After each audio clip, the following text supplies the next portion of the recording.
So what you'll need is some kosher salt, biltong spices, knife, a bowl, apple cider vinegar, and lots of cloth.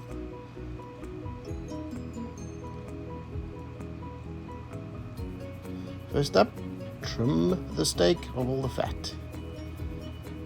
Then slice it up into about inch wide pieces, and nice and long.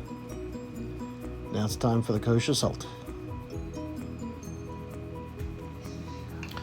So sprinkle it on quite liberally, Salt both sides. Get it going. 45 minutes is what I like. You can go up to an hour. Now it's time to take the salt off and apple cider vinegar it. Pour the vinegar into the bowl. And then take the slices of meat, wash off all the salt, take off all the excess vinegar, put it on a plate with a little paper towel. Don't make too much of a mess. Make sure that you get the apple cider vinegar over and covering the entire piece. Now it's time for the biltong seasoning. Sprinkle on as much as you like. Don't be scared. It's a big packet. Let's get going. Both sides. All four sides. On the tips.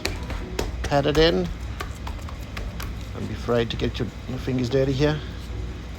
Flip it over. Get all the things covered on all sides. Don't be afraid. And just also remember, more spice doesn't necessarily mean it's going to be better tasting. So this is about what I like. Get yourself some paper clips. I got a good stash handy. Go down to your drying box. I got a little tray at the top where I'll be hanging the biltong from. Alright, let's go ahead. Fold open the paper clip. Like that. The hook on one side. Small on the top, big on the bottom. Just perfect for hanging a piece of meat on. Excellent. And you want to be careful about hanging them up. Make sure they don't touch each other. Make sure they don't touch the sides. Make sure they don't touch the floor. So I used 4 packs for this batch, and it was just perfect for my biltong box. So here's the last one coming in. You can kind of see they're dangling around. None of them are touching each other. We're all good to go. Close it up. For 4 days. 4 days later, you should be good. But before you do that, make sure you clean the dishes. Most important part. Happy wife, happy life. Enjoy. We'll see you in 4 days.